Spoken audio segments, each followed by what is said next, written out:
Boa noite, colegas. Em instantes vamos iniciar aqui nosso WebESA de hoje. Estamos só aguardando o nosso expositor entrar. A gente já faz o convite e damos início.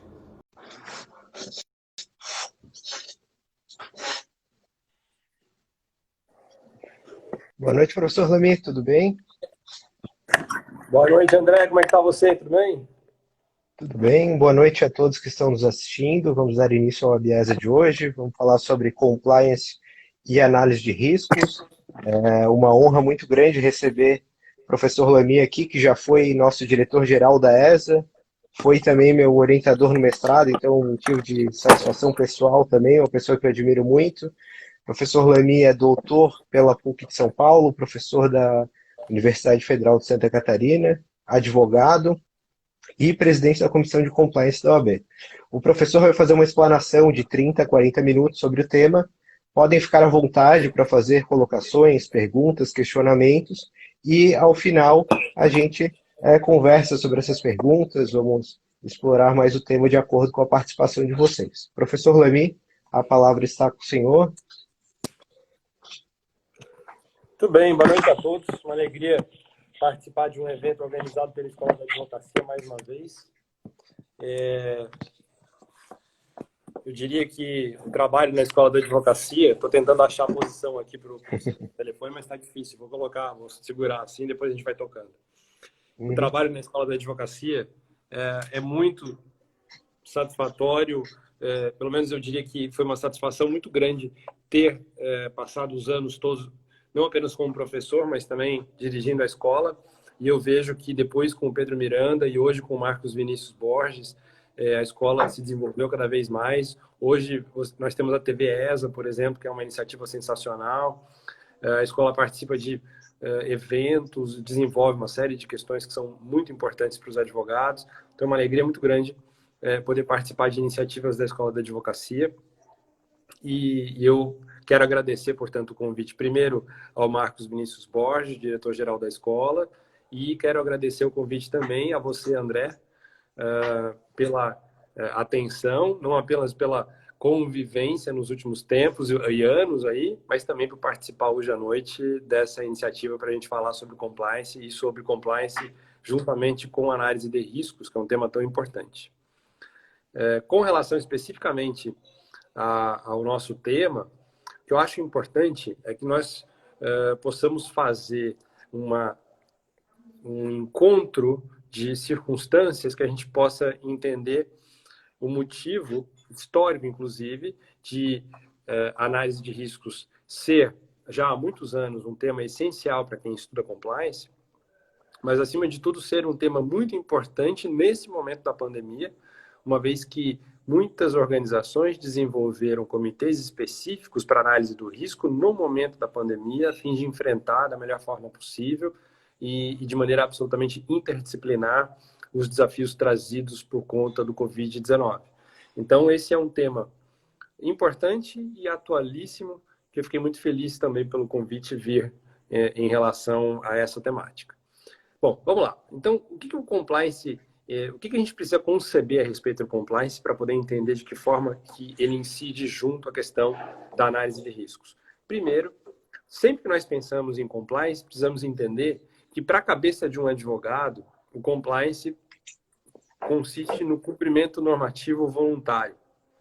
Se eu sou um profissional do direito, na grande maioria das vezes, eu vou entender que o compliance é cumprimento normativo voluntário, o que significa que eu direi que se eu crio uma série de normas e eu cumpro essas normas, eu cumpro inclusive essas normas para fazer com que as demais normas legais externas à minha instituição também estão sendo respeitadas, então isso significa que eu estou em compliance.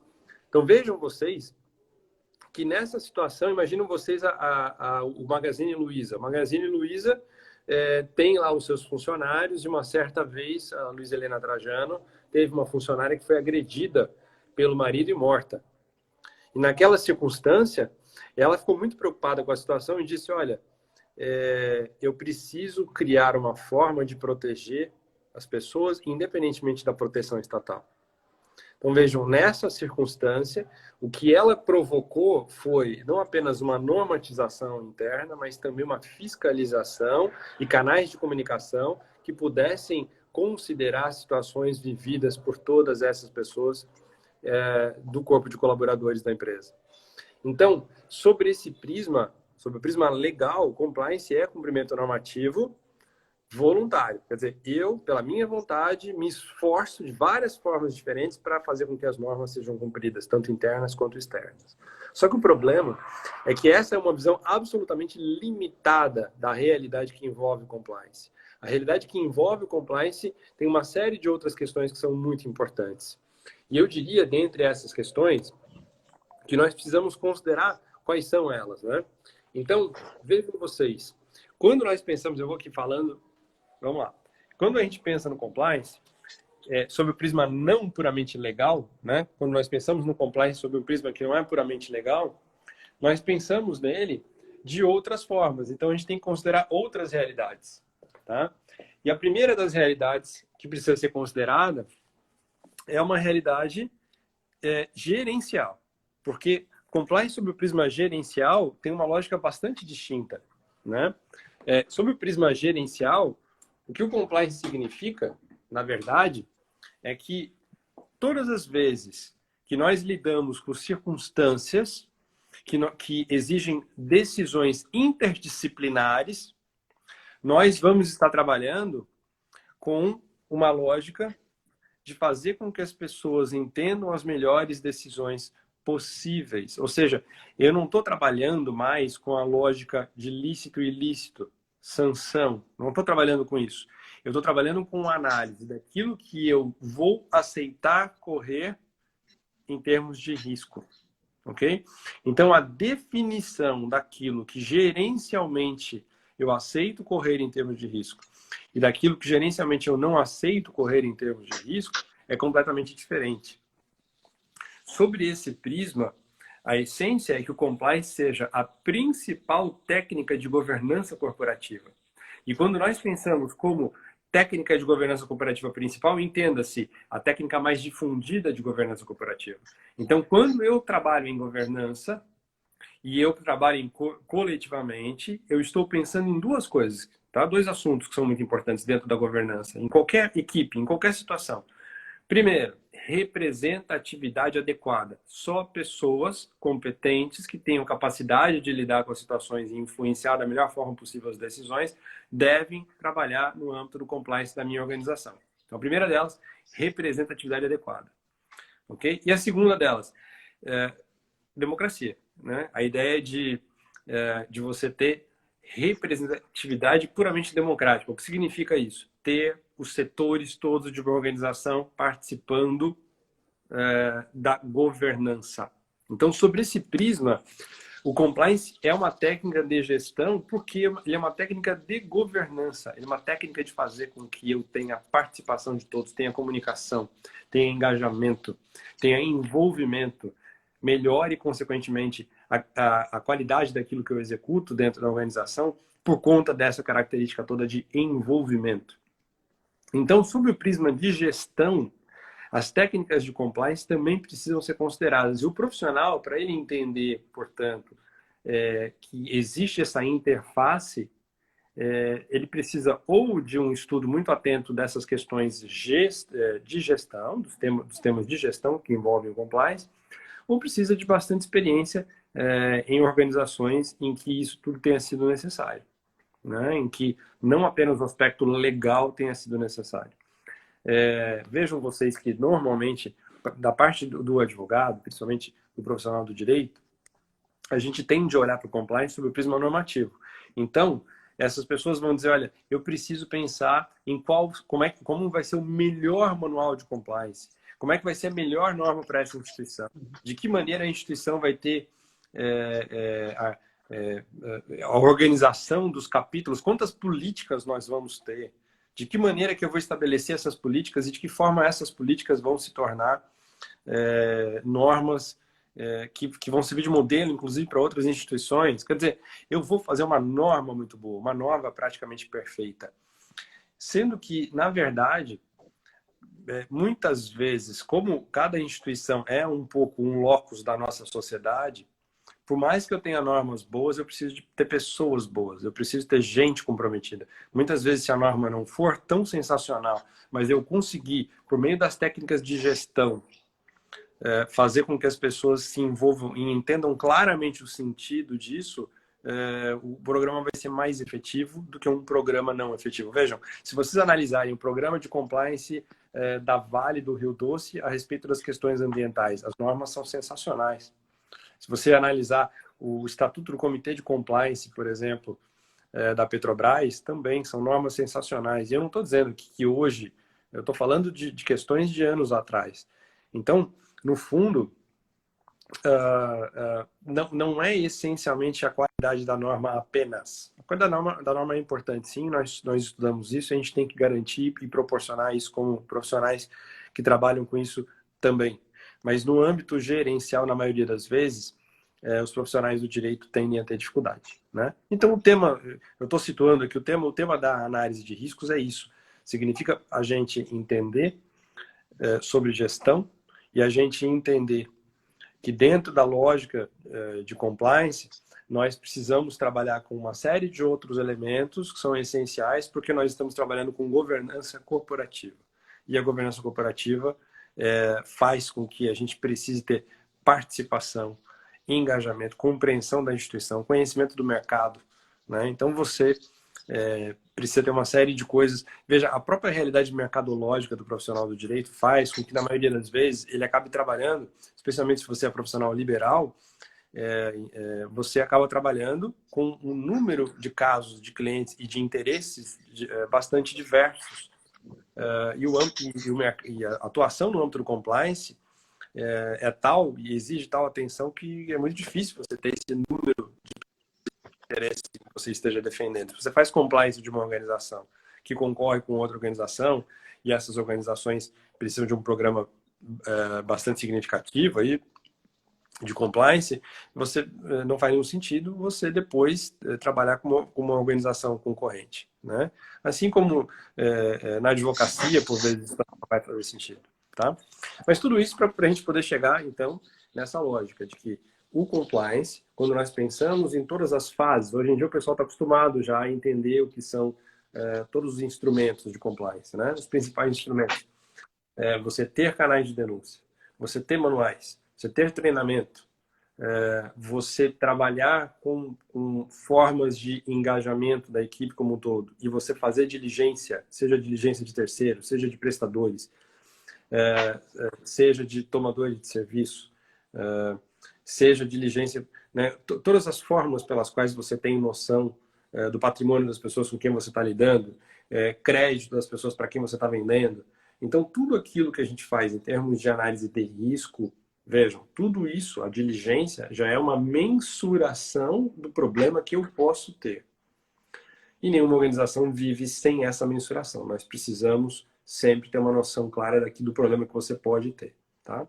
Muito bem, então, dito isso, o que eu vejo que é importante a gente considerar, hoje em dia, é que muitas organizações têm compliance. Sim, dizem que tem compliance, mas no fundo o compliance é formal. É um compliance que trabalha essencialmente com instrumentos formais. Então elas querem dizer que estão em compliance, colocar isso em um instrumento ou outro, fazer um manual de compliance, dizer que tem alguém que é responsável pelo compliance, mas a grande verdade é que naqueles pontos em que a organização precisa se transformar, ela não quer mudar, ou tem pessoas que não querem mudar, e por esse motivo você tem dificuldade para evoluir, né? Então, por isso que a essência do compliance precisa vir da alta direção. A alta direção precisa abraçar tudo isso e dar autoridade para as pessoas que são responsáveis pelo programa para que elas realmente possam fazer o trabalho, porque o compliance, vejam vocês, é um sistema, né?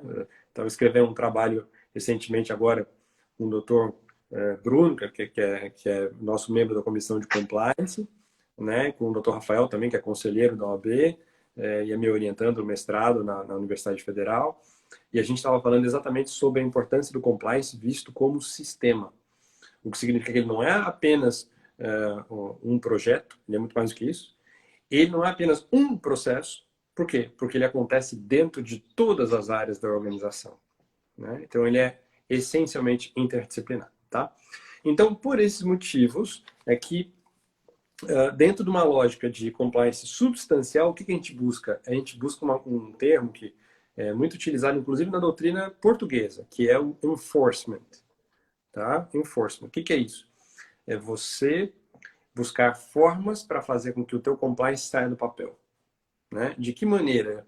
Ah, diligência é uma delas, ok, mas tudo bem, eu tenho a diligência, mas de que maneira que eu envolvo todas as áreas da organização, né?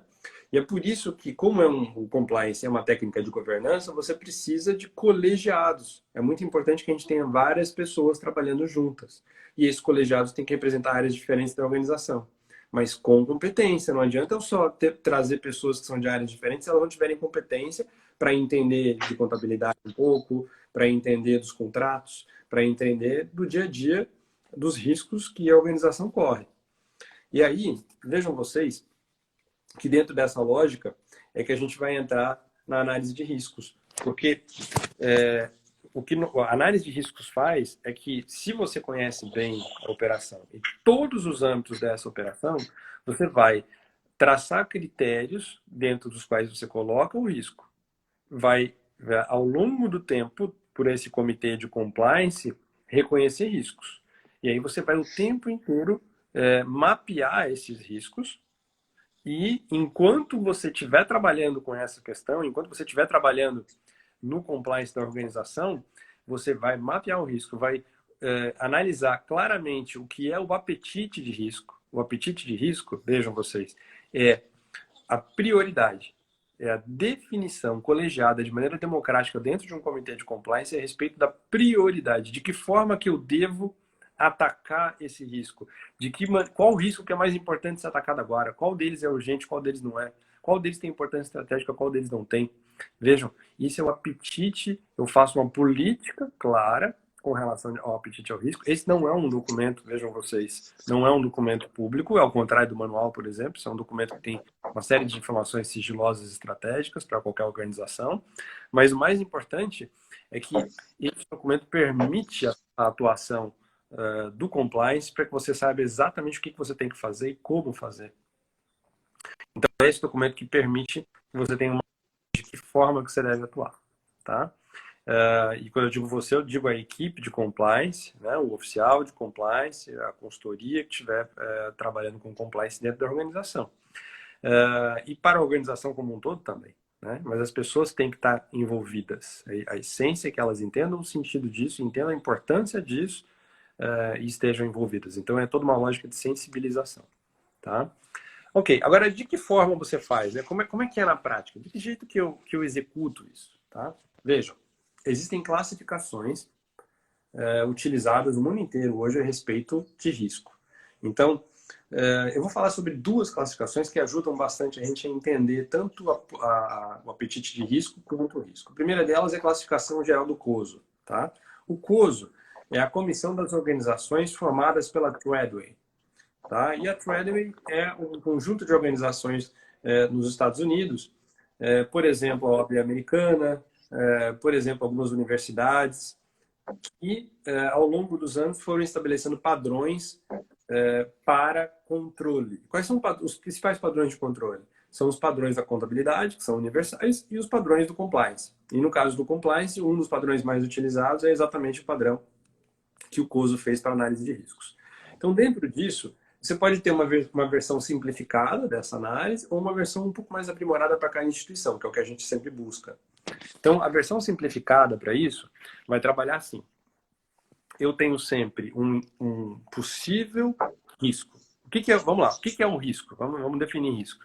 Risco é um evento plausível, possível, e que possa trazer prejuízo à organização. É um evento, vejam, presente ou futuro, né? Ele é presente ou futuro, ele pode ter ocorrido no passado também, tudo bem, né? Nesse caso o histórico vai nos interessar, mas o risco é presente ou futuro, e ele é um evento que pode trazer prejuízos à organização, tá?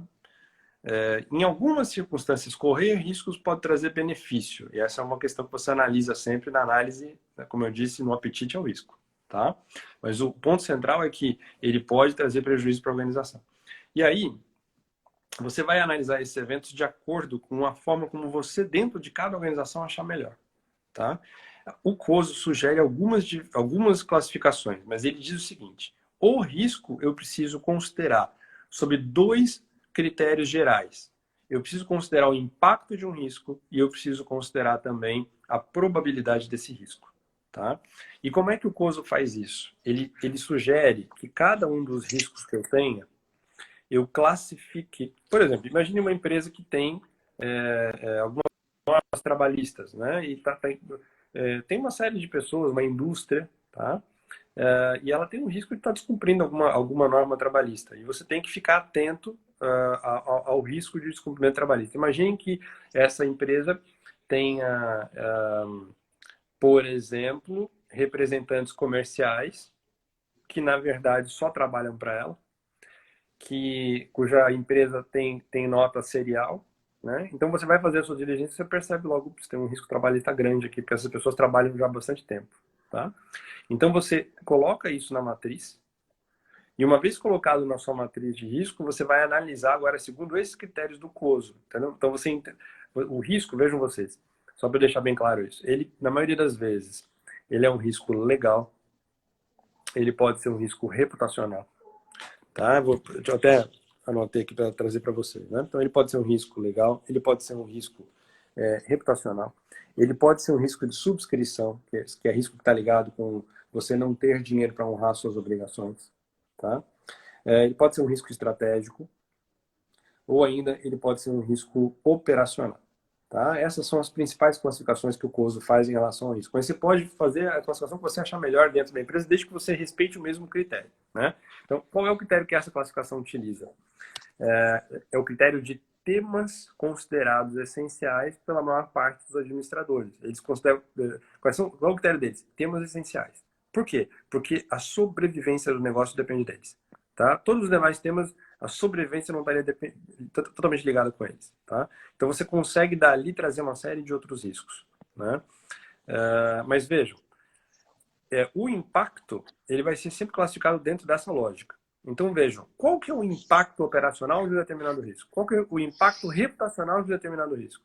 Qual que é o impacto estratégico desse risco? E qual que é o impacto desse risco de subscrição, por exemplo? Qual que é o impacto do fluxo de caixa? E principalmente qual que é o impacto de você ter solvência para cumprir as suas obrigações? Não é só uma questão de fluxo de caixa, mas de solvência para cumprimento de obrigações. Tá? Então, nesse caso, você mede cada um desses critérios no impacto de 0 a 100. Olha só. Na verdade, minto. De 1 a 100. Você mede, é assim que o COSO faz isso, de 1 a 100 na sua tabela. Tá? De 1 a 100. E aí, como é que você faz isso? Você faz isso sozinho? Não, não. Qual que é o jeito certo de fazer? Cada membro do conselho, ou se você não for o conselho que vai fazer, do comitê de compliance, que também vai ser, nesse caso, o comitê de riscos, há organizações que estão tão preocupadas com isso, e elas focam tanto no compliance nesse sentido, que elas têm um comitê de riscos e um comitê de compliance separado. Mas é muito comum que o comitê de compliance faça essa análise. E aí, cada membro deve fazer essa análise separadamente, porque se você faz isso em um grupo, um influencia o outro. Ok? Então, cada membro faz essa análise separadamente do risco e depois você junta a média de todos eles para realmente dar né, vai ser a representatividade. Vejam, é a busca por governança. Tá? Então, cada membro faz isso separadamente. E aí você tem do outro lado não apenas a lógica de impacto, mas você tem a probabilidade. Então, é esse 100 vezes o outro 100. Né? Então, na probabilidade, o que você vai considerar? Você vai considerar o seguinte. Primeiro, é um risco presente, né? E no presente, o que a gente divide sempre em dois aqui. O presente pode ser o urgente ou aquilo que é emergência, né? São duas urgências diferentes. Eu tenho que ficar atento com relação a esse impacto. Depois, facilidade de solução. Qual é a dificuldade de solução? Eu preciso analisar isso, porque às vezes vale mais a pena estrategicamente resolver logo alguma coisa que não seja tão importante, mas pelo menos eu tô tocando o meu trabalho. Então essa é uma questão estratégica que o comitê define, tá? E por último, mas nessa circunstância não menos importante, riscos futuros. Né? E nos riscos futuros eu tenho aquele risco que é um risco que vai existir daqui a 6 meses, eu tenho aquele que vai existir daqui a 2 anos, aquele que vai acontecer daqui a 5 anos, mas o fato é que eu sei que ele é um risco que vai acontecer no futuro. Então, a nossa futurologia aí já sendo utilizada para planejamento. E aí você multiplica, né? Para cada um desses riscos que você encontra, você vai ter que ouvir todas as áreas, porque você, meu amigo, que é do advogado, a gente não sabe, né? A gente não tem noção do que é que de todas as áreas. A gente está acostumado com o risco legal, mas eu tenho que ouvir o comercial, eu tenho que ouvir o financeiro, eu tenho que ouvir a alta direção, eu tenho que fazer entrevista com todos eles, eu tenho que fazer diligência, porque aí, ouvindo essas áreas todas, é que eu vou entender o risco. Não sou eu do compliance, é exatamente essa democratização e a participação de todos esses membros dentro do comitê que vão fazer com que a gente consiga encontrar o resultado a respeito desses riscos, tá? E aí, a gente vai numerando cada um deles, e inicialmente as matrizes começam com poucas dezenas de riscos, né? Não são tantas assim. Mas a gente vai, de repente você tem centenas, e ao longo dos anos você vai adquirindo milhares e vai fazendo um mapeamento muito claro da situação. Todo mundo vai percebendo. Agora na Covid é um negócio impressionante. A gente tem muitas organizações que têm risco. Tem uma regra, inclusive a gente fez uma live aqui pela OAB, pelas comissões, né, com o pessoal da Statcraft, né, e assim, vocês vão ver que são vários profissionais aí com quem a gente tem falado, e em todas as situações, o que se faz, o que se diz? Se você tiver qualquer dúvida, você acha que aquilo pode ser um risco, comunica. Comunica, bota no canal, traz pra gente, porque a gente manda por e-mail, que seja, não interessa, comunica, fala, porque se for, pelo menos a gente pega rápido. Porque são muitas circunstâncias, desde a ergonomia no trabalho, o problema no home office como um todo, traz muitas alterações que podem sim, geram sim circunstâncias de risco, desde problema trabalhista até problema tributário e assim por diante. Então, a gente tem tido, e isso só para ficar nos legais, né? Nos riscos de caráter legal, tá? Então, essas questões são essenciais. E aí, quando você multiplica 100 vezes 100, porque é de 1 a 100, em cada um desses critérios, você vai ter em abstrato, né? O maior número que você pode chegar é 10 mil. E o importante é que você saiba qual é o teu risco concreto, né? É importante que você saiba qual é o teu risco concreto. Aí tem muitas obras tentando estudar o que seria o ideal do risco concreto em cada área econômica, em cada área da atividade. É muito difícil a gente fazer isso, porque como é muito subjetivo e cada comitê tem uma lógica, né, é muito difícil. O que dá para dizer é que a gente busca-se sempre que o risco concreto, você ter um risco concreto abaixo de 35% é algo que se almeja. Tá? Mas vejam, eu estou falando aqui porque isso é doutrinário e vai ter muita gente, não existe uma norma específica clara com relação a esse tipo de coisa, com relação ao COSO principalmente, e a doutrina diverge bastante com relação a isso. Tá? Bom, agora vejam só. Esse é o primeiro critério. A gente tem um segundo critério que também é muito importante com relação a isso. Ele ajuda muito dentro da lógica do impacto, que é a tabela Gucci. Tá? Então, ele é muito utilizado para a gente entender a questão da importância do tema. Tá? Mas a importância do tema nada mais é do que uma análise de riscos também. Porque como é que a tabela Gucci vai funcionar? Vai funcionar assim. Eu vou considerar primeiro, ao invés de 1 a 100, eu considero de 1 a 5 cada um dos riscos. É a mesma coisa que a gente está fazendo agora, só que é mais simples. Né? Eu considero de 1 a 5 cada um dos riscos. Tá? E também é uma tabela utilizada internacionalmente, mas é Gucci em português, né? Mas basicamente ela vai trabalhar com gravidade de 1 a 5, ok? Então é uma equação, né? Importância do tema é igual a 1, gravidade, de 1 a 5, né? Então é mais fácil de você numerar de 1 a 5 do que de 1 a 100. Então esse é o primeiro ponto, ela é mais simples para a gente trabalhar. Segundo, urgência, também, de 1 a 5. Né? Qual que é a urgência? De 1 a 5. Terceiro, tendência. Qual é a tendência? Né? De 1 a 5 também. Ok? E aí o que você faz? Você multiplica. Né? Enquanto o outro você multiplicava 100 por 100, ou né, o número que você tivesse vezes outro, uma multiplicação só, aqui você faz duas. Então, lá eu posso chegar ao máximo de 10 mil pontos em abstrato. Aqui eu posso chegar ao máximo de 125 pontos em abstrato. Que eu terei 5 vezes 5, 25, vezes 5 de novo, 125. Ok? Então, o máximo que eu vou chegar aqui é 125 pontos em abstrato. A tabela GUT é uma forma um pouco mais simples. Recentemente, a gente fez, por exemplo, uma análise de risco num trabalho do mestrado profissional da UFSC, de um orientando meu do mestrado profissional. E ele, na hora que ele foi pegar todos os dados que ele pesquisou, ele achou muito mais fácil, mais objetivo utilizar essa tabela do que a tabela do COSO. Tá? E é uma forma que você tem de classificar riscos também.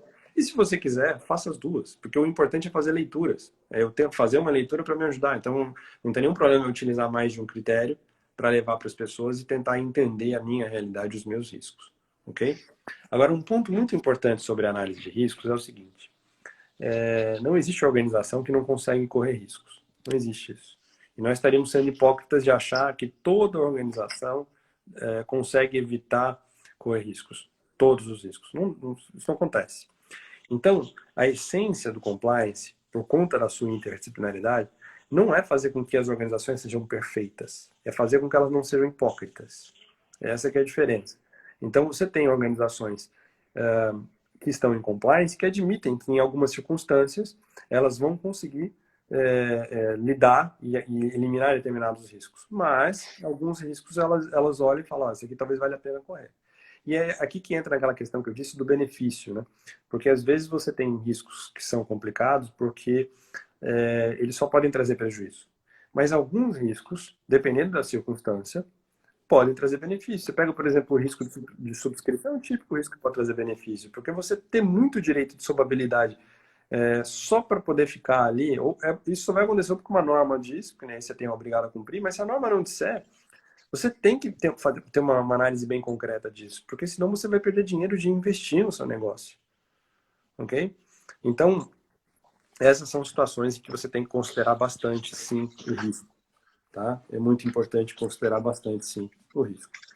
Bom, além disso, o que a gente percebe é que quando você trabalha essencialmente com risco, isso faz com que as pessoas todas se envolvam, porque elas vão pegar da área delas o risco, a outra da área dela. Na hora que você faz a pessoa entender, todo mundo se envolve.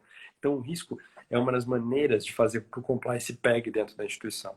Tá? Não é fazer um manualzinho que resolve. O que resolve é fazer todo mundo se envolver com aquilo que traz perigo. Porque aí você melhora a comunicação. E na hora que você melhora a comunicação, toda a organização muda. Não tem como não mudar. Não tem como ela não perceber que alguma coisa podia acontecer. Você muda até a relação das pessoas entre elas. Né? Isso é um ponto também muito importante. Claro, né? Dentro de uma organização em governança, você tem que fazer com que todos os órgãos se envolvam com compliance. Mesmo a auditoria tem que se envolver com compliance, entendeu? Ela tem que entender a importância, você tem que conversar. Não para influenciar a visão do outro, mas sim no sentido de todo mundo estar engajado. Né? Conselho Fiscal. O Conselho Fiscal é um órgão, se você não trabalhar, porque ele tem um poder. Vejam, o Conselho Fiscal não é um órgão que só fica analisando documentos e contabilidade, como em muitas organizações. O Conselho Fiscal tem um poder de gestão, ele fiscaliza a gestão toda. Então, o poder dele é muito grande. Você tem que trabalhar com o Conselho Fiscal, você tem que estar vendo o que está acontecendo. Né? Como um todo, se esses órgãos não funcionarem, o compliance fica muito difícil de funcionar também. Então, é exatamente a comunicação que é essencial. Né? E além disso, por último, mas também para já terminando essa parte para a gente entrar na nossa fase de debates, né, André, que a gente combinou, é muito importante que a gente tenha também uma preocupação toda voltada para a ideia de você ter diligências e um sistema de diligência muito atento. Tá? É impressionante como em muitas organizações as pessoas não têm sistemas de diligência atentos. A gente precisa fazer com que haja tecnologia ligada à lógica de diligências. Então, vejam, você vai trabalhar, você vai vender para alguém. Você é um grande produtor de madeira, por exemplo. Você vai vender, você vai exportar. Imagina só, você vai trabalhar muitas vezes com uma lógica de não receber e ficar produzindo para aquele pedido. Então, você tem que ter uma noção muito clara do risco de crédito. Você não pode trabalhar com na sua atuação, né, dependendo da sua área, sem... Então, em muitas circunstâncias, o risco de crédito é um ponto muito importante que tem que ficar atento. A mesma coisa quando você trabalha na área, por exemplo, vamos pegar aí, operadoras de saúde, né? Você tem que ficar atento com relação às operadoras de saúde, a questão... E aí não é só a questão do risco de crédito, mas eu volto na questão da subscrição, né? Quanto dinheiro você vai precisar para poder, ainda mais agora no Covid, porque de uma hora para outra, o volume, a demanda que você precisa ter aumenta muito. Então você precisa ter o quê? Diligência constante, né? Atenção constante. Essa diligência a gente faz de várias formas diferentes, desde entrevista até análise documental pura.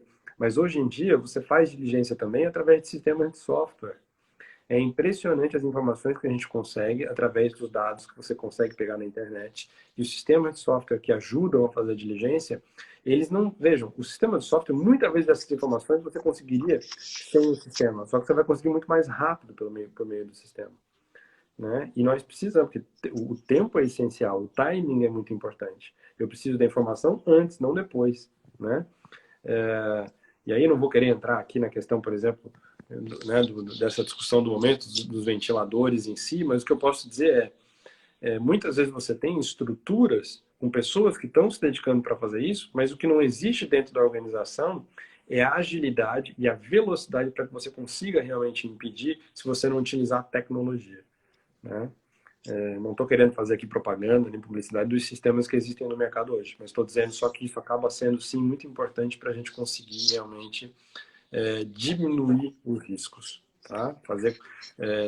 Ter uma gestão consciente do risco, consequentemente diminuir o risco na atividade de compliance, tá bom? Mas eu acho que o último ponto que eu queria trazer quanto a isso é o seguinte: nós, advogados, precisamos ter uma visão mais interdisciplinar do direito e do compliance. A gente vê muitos colegas, por exemplo, da área trabalhista, são profissionais seríssimos, dedicadíssimos, mas que a visão de compliance, muitas vezes, que se tem é uma advocacia trabalhista preventiva. Não é exatamente... Você não está fazendo compliance, você não está trabalhando com toda essa lógica interdisciplinar que eu estava me referindo, você não está provocando governança. Muitas vezes o que se faz é uma advocacia preventiva, e isso não é compliance. Você pode chamar de compliance porque é um nome novo, uma série de coisas, mas isso, no fundo, não traz governança. E o risco aqui é a gente confundir as pessoas a respeito disso e perder as benesses do compliance. Né? É possível, sim, mesmo no âmbito trabalhista. Estou pegando trabalhista para dar um exemplo, tá? Poderia ser qualquer outra área também. Mas é possível, sim, em todas essas áreas, trabalhar com compliance. Tá? E eu diria que esse ponto também é essencial e é muito importante. Trabalhar compliance mesmo nessas áreas, né? Seja no direito administrativo, seja no âmbito do direito público, isso é possível, sim. E esses dias, inclusive, fizeram, antes de só terminar, André, eu estava participando de uma live e fizeram uma pergunta no sentido de dizer o seguinte: eu já li um texto seu que dizia que você acredita que compliance não cabe para pequenas empresas, para pequenos negócios. E aí eu esclareci o seguinte: veja, não é que você não possa fazer compliance no pequeno negócio. É óbvio que é possível fazer compliance em qualquer organização. Você pode fazer, você pode ter uma microempresa, você pode fazer o seu próprio compliance, ok? Aplicando todas essas técnicas. Você não vai conseguir fazer um comitê, né? Mas você pode conversar consigo mesmo e debater e documentar tudo isso também. Então o ponto a questão não é o tamanho, a questão é a viabilidade de tempo, de dedicação para fazer com que essa tecnologia funcione em organizações menores, né? Então eu digo que é muito difícil acontecer. Algumas organizações menores que dizem que tem compliance, no fundo acabam não realmente trabalhando e produzindo isso, porque elas não trabalham interdisciplinarmente, elas não têm essa lógica substancial que eu me referi, elas não vão trabalhar com análise de riscos, não vão fazer um controle colegiado, não entendem que essencialmente é uma técnica de governança e, consequentemente, essas organizações não terão compliance. Vejam, muitas empresas, inclusive sociedades anônimas, que já têm conselho de administração há muitos anos, não conseguem ter governança, mesmo tendo conselho de administração, mesmo tendo conselho fiscal, porque elas não envolvem esses conselheiros, esse pessoal não trabalha de maneira a realmente, em conjunto, debater e definir a melhor opção. Ok? Então, essa circunstância é essencial para que a gente possa compreender que a governança está um pouco além até mesmo da existência desses. Então, às vezes eu tenho uma grande organização que tem todos os órgãos de governança e não está em compliance, dizendo que está em compliance. Eu posso ter uma organização muito menor que está em compliance. Então, não é que é impossível, não é? Eu não disse isso no texto, não é? Eu só acho importante deixar claro isso, que é mais difícil você, com menos estrutura, fazer aquilo que é realmente compliance, né? É mais fácil, nesses casos, você confundir uma advocacia preventiva com compliance, tá? Bom, André, agora, de acordo com o que a gente combinou, você passa a fazer aí as perguntas, né? A gente tem um pessoal também da Isso, vamos lá. então façam no chat também, pessoal, tá? Tá, Vamos participar, que a ideia é que a gente também possa conversar com o pessoal, né? Professor, eu vi aqui um comentário da doutora Sabine, nossa conselheira federal. Ela falou o seguinte: compliance precisa gerar valor ao negócio e assegurar a sobrevivência da empresa. Quanto à sobrevivência da empresa? Uma questão que tem sido bastante debatida agora nesses tempos de pandemia. Vale a pena fazer uma análise de risco específica para esse momento? Como fazer isso? Deveria isso já estar previsto dentro do sistema de compliance, dentro da análise de risco anterior? Qual que é a sua opinião? Vamos lá.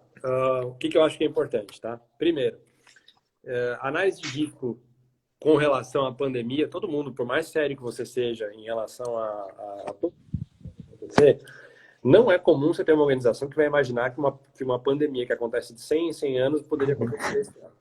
Tá? Então, por mais que você ficasse pensando naquele risco, lembra que eu falei do risco futuro, a maioria das organizações não teria esse tipo de previsão.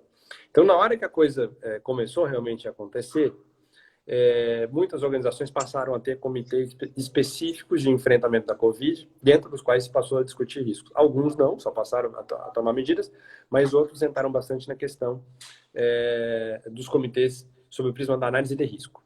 O ponto que eu vejo aqui que é importante, André, é o seguinte: as novidades trazidas pelo Covid criaram, sim, riscos de duas categorias. Um deles é o risco temporário, que vem, você tem um problema, por exemplo, de transporte, você tem uma série de circunstâncias do teu colaborador vindo para o trabalho pegar o Covid, etc.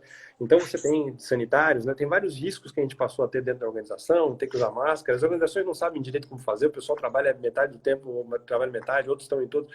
Então, cada uma das organizações tem que ficar atentas a isso, e são riscos, mas esses riscos vão acontecer, principalmente os sanitários, eles tendem a acontecer enquanto a gente não tiver uma vacina, enquanto não houver realmente uma possibilidade de cura para o vírus. Agora, existem outros riscos que também estão ligados com a Covid, mas que vão ficar para sempre. Né? Na verdade, não é que eles são riscos, eles são aspectos da nossa realidade que vão criar problemas. Né? Isso acontece, por exemplo, com muita gente que está aí no mercado imobiliário, está trabalhando a influência no mercado imobiliário das lajes, né? Todo mundo que investe em laje corporativa hoje sabe que o investimento em laje corporativa vai cair, o valor dos fundos imobiliários em laje corporativa vai cair, né? Então, tudo isso faz com que a gente tenha uma circunstância de riscos distinta. Por esse motivo de você ter riscos assim, o ideal é que você não coloque esses tipos de risco com os mesmos critérios. Você tem que tratar um deles de caráter excepcional, temporário, mas os outros vão entrar e vão existir para sempre. Então, eu acho que o primeiro ponto é saber desvencilhar entre riscos que vão ficar para sempre oriundos da Covid, mas que devem estar na tua matriz de risco, e outros que devem ter uma matriz de risco própria, ou pelo menos uma tomada de medidas específicas para esse momento, né? Para o ano de 2020 e o primeiro semestre do ano que vem. Então, eu diria que essa que é a característica que eu vejo que é importante em relação à questão da Covid e, principalmente, reforçar muito a questão da comunicação. As organizações têm que ficar muito atentas, o jurídico, porque tem norma nova praticamente todo dia, então o jurídico tem que informar o pessoal das novas oportunidades. E eu estou falando, não é só o risco de você não utilizar uma oportunidade que as normas estão trazendo. Não aproveitar. Esse novo acabouço, exatamente. Então, tem uma série de consequências que são muito importantes. E aí, o que a gente percebe é que a doutora falou quanto a valor para as organizações e sobrevivência da organização. Bom, vamos lá. A questão do valor da organização pode ser vista de várias maneiras. Eu posso ter um comercial que utiliza o compliance para vender a organização. Eu posso ter uma empresa que está querendo, ela está querendo buscar, por exemplo, um mercado. né? Ela está querendo ser vendida. Por exemplo, ela quer fazer uma operação de M&A. E eu utilizo o compliance como um dos... Olha só como eu estou organizado, olha só como é que funciona a minha organização. E você mostra isso para as organizações interessadas. Eu posso utilizar de várias formas diferentes. E o mais importante aqui em muitas situações, se a gente trabalha com risco, considerando principalmente a nossa maneira de conceber a organização, quer dizer, a maneira como eu vejo o meu negócio, eu posso, por meio do risco, deixar o negócio mais robusto. E aí eu crio valor, claro. Porque eu digo assim, ó, os riscos para a organização são esses, mas como eu tinha uma análise de risco boa, um compliance funciona, a gente dialoga de verdade, a gente enfrenta os nossos esqueletos, então a gente conseguiu fazer isso para enfrentar os nossos maiores problemas. Ali eu crio valor, né? Então, sobrevivência, ela, como eu disse, ela está mais ligada às circunstâncias de prejuízo. E o valor está ligado com os benefícios decorrentes de você correr determinados riscos, mas saber como correr esses riscos. Tá? Perfeito. Tem várias Outra outras... questão, Tem bastante gente que foi falando aqui, né? Mas pode uhum, falar. posso pegar aqui, vamos ver. Dr. Gabriel questionou sobre o papel do Conselho Fiscal com compliance. Na opinião do professor, dentro dessa ótica da análise de riscos, teria alguma questão importante para sublinhar, para relevar? Sim, muito importante. Ó, eu diria o seguinte, primeiro ponto essencial. O Conselho Fiscal não serve só para ficar analisando conta. Não serve só para olhar contabilidade, para olhar balanço, tá? Esse negócio do Conselho Fiscal olhar balanço muito tempo depois não adianta nada. Então essa é a primeira coisa. Como é que o Conselho Fiscal faz para funcionar? Ele tem que receber a movimentação semanalmente, ok? Se ou, na pior das hipóteses, quinzenalmente. Porque tem que ficar atento no que está acontecendo naquele momento, no momento que está acontecendo. Segundo, o Conselho Fiscal tem que ficar atento à contratação. Ele olha a movimentação, tá meio esquisito, olha o contrato, dá uma olhada como é. Quer dizer, ele tem que ficar atento à gestão. O Conselho Fiscal, é que o nome fiscal dá impressão, uma impressão errada, né? De que fiscal significa fiscalizar, e é fiscalizar a gestão como um todo, não é fiscalizar só conta. Então, por que compliance é muito importante em relação a isso? Porque quando você, vejam, tem vários motivos pelos quais uma coisa tem uma relação muito próxima com a outra. Tá? O primeiro é que quando você começa a enfrentar interesses ou dificuldades, ou pessoas que estão querendo te esconder alguma coisa, quando você trabalha em equipe com o Conselho Fiscal e com a auditoria, se um tem dificuldade, o outro consegue, e você pode até não ficar comunicando diretamente, dando, como é que eu vou dizer, influenciando o trabalho. Mas quando você já houve a detecção de todas as áreas e uma delas está com dificuldade de tratar a questão, o problema é tratar, né? É falar com as pessoas, é fazer com que elas mudem de postura, aí ter mais de uma organização que faz esse trabalho é muito importante. Porque a gente tem que fazer atas daquilo que é decidido, né? O compliance, o comitê de compliance, muitas vezes ele é alienado da organização, dependendo inclusive, às vezes você tem pessoas CEOs até, né? Que fazem com que determinadas pessoas manipulam a forma de pessoas que estão trabalhando lá dentro. É por esse motivo que a maior parte das organizações que estão atentas ao comitê de compliance criam normas para que o colaborador que está no comitê tenha absoluta independência, ele não pode ser demitido. Ok? Exatamente por quê? Porque ele pode ser ameaçado por conta disso. Então, de que maneira que você faz para que isso funcione? Você tem que ter mais alguém, você tem que ter realmente um diálogo muito bom com esses outros órgãos de controle, e por isso que o Conselho Fiscal é tão importante. Tá? Então, sim, a relação é muito importante. Agora, o Conselho Fiscal pode determinar uma série de coisas, ele não pode passar por cima, vamos para os, né? Ele fiscaliza uma série de questões, ele pede explicações de uma série de coisas e ele pode não aprovar contas. Isso é o que ele pode fazer, né? Ele, nas atas das reuniões dele, ele pode recomendar, pode determinar que determinadas coisas sejam apresentadas e não aprovar as contas, né? Agora, o compliance pode ir além disso, né? O comitê de compliance, nas circunstâncias que ele está percebendo que existe o risco claro e o descumprimento ao manual e as posturas internas, ele pode, inclusive, aplicar sanções, né? Então, nessas situações, agora, tanto um órgão quanto o outro, dependendo do nível da gravidade daquilo que está acontecendo, ele vai jogar essa questão para as demais organizações e instituições competentes. Muito obrigado, professor. Continuando aqui, O Dr. Ronaldo questionou sobre a metodologia indicada para a definição do apetite ao risco da instituição. Se é melhor democratizar ou centralizar essa definição do apetite. Na maioria das vezes, a definição do apetite vai ser feita, bom, em algumas organizações, excelente pergunta, tá? Em algumas organizações, a alta direção, depois que a gente constrói pelo comitê toda a matriz de risco, na hora que ela vai definir de que maneira que a gente vai lidar com o risco, é a alta direção que prefere fazer isso. Mas, na minha opinião, se você tem um comitê que realmente está envolvido, a alta direção pode até vir debater o tema, mas você não pode excluir o comitê da definição do apetite de risco. Por quê? Se você fizer isso, pode ser que o comitê vote a questão do risco todo, queira demonstrar para a alta direção alguma coisa e a alta direção queira pular fora dessas questões que sejam mais difíceis de resolver. E você não pode ter esqueletos, como eu disse, por meio do compliance. Então, a essência, nesse momento, chama a alta direção, sim, para votar o apetite de risco, né? Para definir claramente a estratégia e a forma de enfrentar cada uma das coisas. Mas não tira o comitê, porque se você fizer isso, você está retirando o próprio sentido de ser do comitê, você está fazendo com que o seu compliance fique mais formal do que substancial. Você está perdendo aqui a mão em relação a isso, tá? Então, as organizações precisam, nessas circunstâncias, entender que se elas vão fazer compliance, né, o CEO perde o poder da caneta, o comitê ganha assim, um protagonismo grande, né? E quanto mais o comitê se envolve, mais ele ajuda as coisas a acontecerem. Os treinamentos são muito importantes, treinamentos contínuos. Mesmo agora no período da Covid, você consegue fazer muitos treinamentos à distância. É impressionante como a gente consegue fazer. Tá? Então, eu diria que essas questões são todas muito importantes e, por conta disso, desse envolvimento todo, fica complicado você só deixar para a alta direção a definição do apetite de risco. Com certeza, tem que ter uma atuação simbiótica, né? Isso. Não ser uma coisa isolada, imposta tanto pelo próprio comitê ou pela gestão, né? O Dr. Aulus questionou sobre a questão da cultura de conformidade. Dentro desse cenário que a gente está vivendo agora, excepcional, muitas vezes não trabalhando presencialmente, lidando com questões que antes não eram vistas, como lidar com a cultura da organização, garantir que ela seja mantida dentro desse cenário excepcional.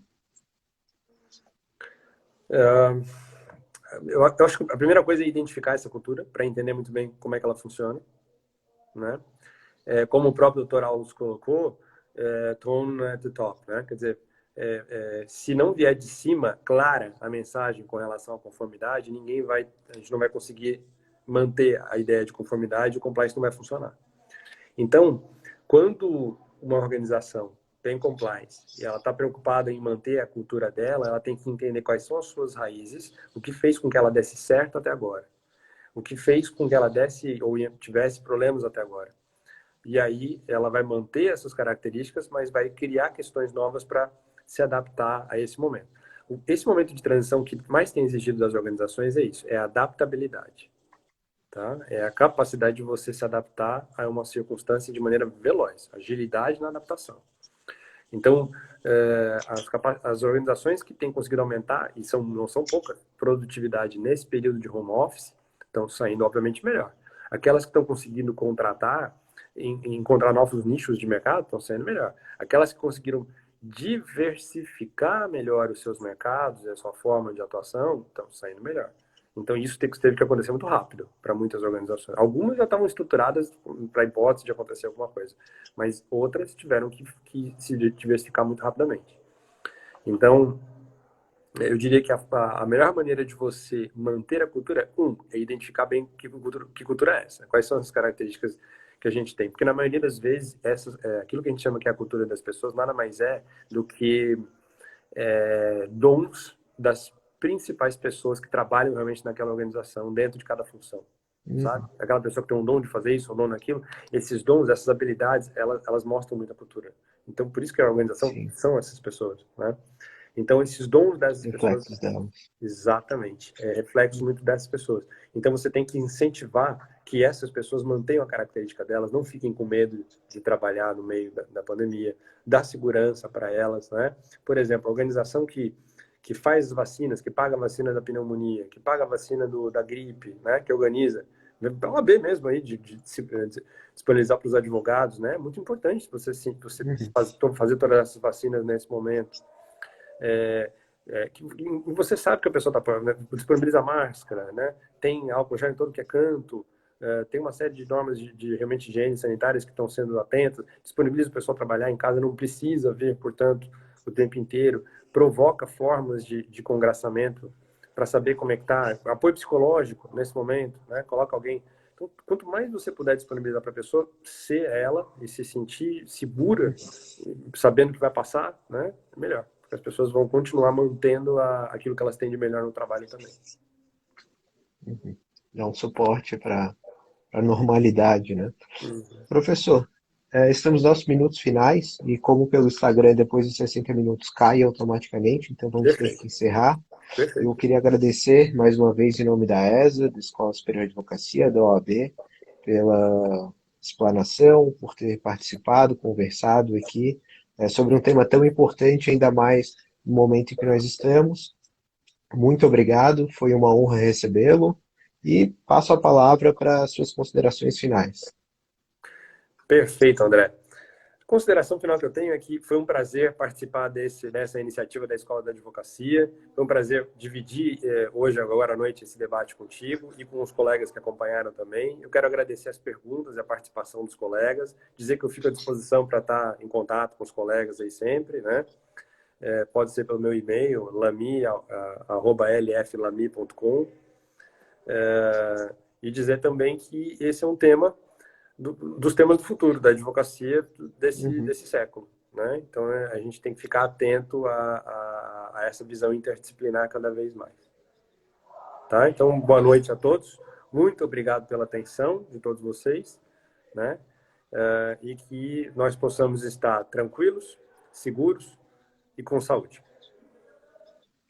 Muito obrigado, boa noite a todos, até amanhã. Tchau, tchau.